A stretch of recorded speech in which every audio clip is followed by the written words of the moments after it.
बिस्मिल्लाहिर्रहमानिर्रहीम। अस्सलामुअलैकुम। मैं हूं नासिर हुसैन और आप देख रहे हैं नासिर IT सॉल्यूशन। दोस्तों, आज की वीडियो में हम डीसम के बारे में बात करने जा रहे हैं। डीसम एक्सेल का एक बेहतरीन फंक्शन है जो कि सन 2000 में एक्सेल फंक्शन के अंदर शामिल किया गया। डीसम के ज़रिए से हम कॉम्प्लिकेटेड डाटा, कैटेगराइज डाटा या अनकैटेगराइज डाटा आसानी के साथ कैलकुलेट कर सकते हैं। फॉर एग्ज़ाम्पल, एक सेलमैन है जिसने मुख्तलिफ़ कंपनियों के मोबाइल मुख्तलिफ़ शहरों में सेल किए। किसी शहर में 10 मोबाइल, किसी शहर में 15 मोबाइल या मुल्क से बाहर 20 मोबाइल। तो हर एक सिटी और हर एक कंट्री का अलग अलग प्राइस भी होगा। तो इस तरह का डाटा कॉम्प्लिकेटेड लगता है। तो इस डेटे को हम by company name, by model, कितनी क्वांटिटी हैं, इसका कैटेगरी वाइज हम डीसम के साथ आसानी के साथ कैलकुलेट कर सकते हैं। आए डीसम का इस्तेमाल किस तरह करते हैं तो इस वीडियो में डिटेल के साथ सीख लेते हैं। वीडियो शुरू होने से पहले आपने एक छोटा सा काम करना है। नीचे छोटा सा बटन होगा, सब्सक्राइब लिखा होगा, उसको आहिस्ता से टैप करना है ताकि आपका मोबाइल का स्क्रीन टूट ना जाए। और साथ में लगी हुई एक बेल की आइकन है, उसके ऊपर भी उंगली रखनी है ताकि टिंग टिंग की आवाज़ आ जाए। दोस्तों, ये छोटा सा डैशबोर्ड आपको नज़र आ रहा होगा। जब भी मैं एंट्री करता हूँ प्रोडक्ट के नीचे तो मेरे पास अमाउंट चेंज हो जाता है, यानी रियलमी का अलग अमाउंट शो हो रहा है और जो सुबह का नाम लिखता हूँ सेंट तो उसका अलग अमाउंट शो हो रहा है। क्वांटिटी जब एंट्री करता हूँ इतनी क्वांटिटी का कितना अमाउंट बन रहा है उसका अलग अमाउंट शो हो रहा है। मैंने कैटेगरी चेंज किया, ओप्पो उसका रेट अलग आया, रियलमी उसका अलग कैलकुलेट किया, इन्फिनिक्स इसका अलग कैलकुलेट किया। तो इस तरह का डैशबोर्ड, कैलकुलेटेड डैशबोर्ड जो कि हमें वैल्यू कैलकुलेट करके देता है, तो ये डीसम के ज़रिए से हम करते हैं। डीसम का इस्तेमाल हम इसी टेबल के अंदर करते हैं। सबसे पहले हमने टेबल का जो टाइटल है इसको कॉपी करना है और एक साइड पे पेस्ट करना है। इसको थोड़ा सा वाज़ेह करना है। अगर जूम कर दूँ तो फिर दूसरा टेबल गायब हो जाएगा। ऐसा करता हूँ, फॉर्मेट पे जाके auto adjustment of row and column. पहले रो वाले फील्ड से हमने डाटा डिलीट करना है और इसको रिसाइज भी करना है। थोड़ा सा इसका साइज़ बढ़ाना है, जूम करना है। ये ज़्यादा जूम हो गया, ज़्यादा बड़ा हो गया। अब ये सही है। अब इसके नीचे हमने 2 सेल और बनाने हैं, थोड़े से वाज़े बनाने हैं। 2-4 सेल को हमने मर्ज करना है। मर्ज एंड सेंटर पे क्लिक करना है। फिर से हमने 4 सेल सेलेक्ट करने हैं और मर्ज एंड सेंटर करना है। अगर मज़ीद डिज़ाइन देनी है तो इसको बॉर्डर कर दें या कलर पे जाके कलर लगवाना है। मैंने एक साइड पे लिख दिया अमाउंट और दूसरा हमारा खाली सेल हो गया जिसके अंदर हमने फार्मूला यूज़ करना है।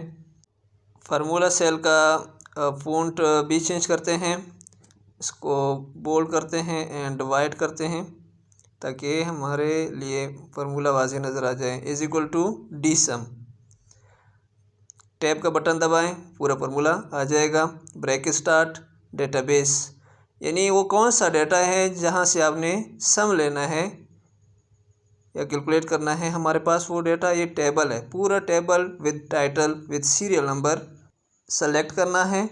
उसके बाद कॉमा, यहाँ पे फील्ड में हमें क्या रखना चाहिए, अमाउंट।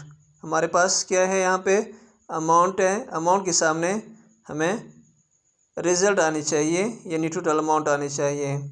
ये डबल कोटेशन के अंदर लिखनी है। उसके बाद कॉमा लगाना है और यहाँ पे हमने क्राइटेरिया चूज़ करना है। क्राइटेरिया को टाइटल के साथ सेलेक्ट करना है, अदरवाइज़ फार्मूला काम नहीं करेगा। उसके बाद ब्रैकेट क्लोज लगाना है और इंटर करना है तो हमारे टेबल का टोटल अमाउंट हमारे पास आ जाएगा। Bracket close and press inter. Total amount इस डेटाबेस का कितना आ रहा है, 1,24,09,590 कुछ अमाउंट आ रहा है। तो क्योंकि मैंने ऊपर क्राइटेरिया में डाटा इंटर नहीं किया, जब मैं किसी खास कैटेगरी का एंट्री करता हूँ तो अमाउंट चेंज हो जाएगा। फॉर एग्ज़ाम्पल मैं यहाँ पे एंट्री करता हूँ रियलमी, तो रियलमी का टोटल अमाउंट आ जाएगा। अब रियलमी इस टेबल के अंदर जितने टाइम आया है सबको इसने सम किया और फिर हमारे पास इधर टोटल अमाउंट आ गया। इसी तरह क्वांटिटी रियलमी कितनी क्वांटिटी है, सॉरी केपीके में कितनी क्वांटिटी है, तो केपीके में जितना सेल परचेज हुआ है, जितना सेल हुआ है वो आ गया। सिंध में कितना सेल हुआ है रियलमी का, उसका अलग आ गया।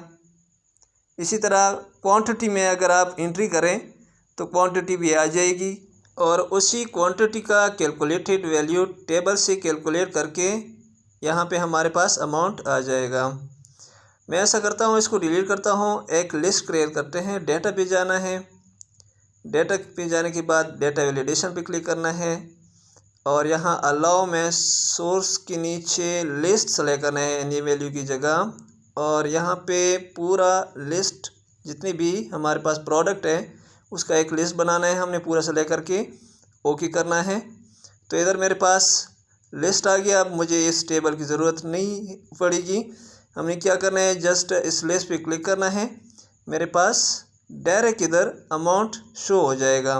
क्योंकि मैंने इधर क्वांटिटी लगाई है, इसको पहले काटना है क्योंकि इसमें थोड़ा सा डिस्टरबेंस पैदा हो जाएगा। वीवो को सेलेक्ट किया तो इसका अमाउंट आ गया, इन्फिनिक्स का अलग आ गया और यहाँ पे टेक्नो का अलग आ गया। यहाँ पे मैं अगर सिटी टाइप करूँ फॉर एग्ज़ाम्पल सिंध, तो सिंध में जितना भी सेल हुआ है टेक्नो का उसका अमाउंट शो हो जाएगा। केपीके में जितना सेल हुआ है उसका अमाउंट आ जाएगा। तो ये एक हमारे पास समराइज या फिल्टराइज डैशबोर्ड है जो कि हमें ERP की तरह पूरा डिटेल शो कर रहा है। सो दोस्तों, उम्मीद करते हैं कि आज की वीडियो से आपने कुछ ना कुछ सीखा होगा। अगर कुछ सीखा है, अच्छी लगी है वीडियो तो लाइक कर दें, अदरवाइज़ लाइक नहीं करना। और अगर फर्स्ट टाइम मेरे चैनल में आए हैं तो चैनल को सब्सक्राइब कर दें। अपना बहुत सारा ख्याल रखिएगा। मिलते हैं एक नए टॉपिक के साथ। अल्लाह हाफिज़।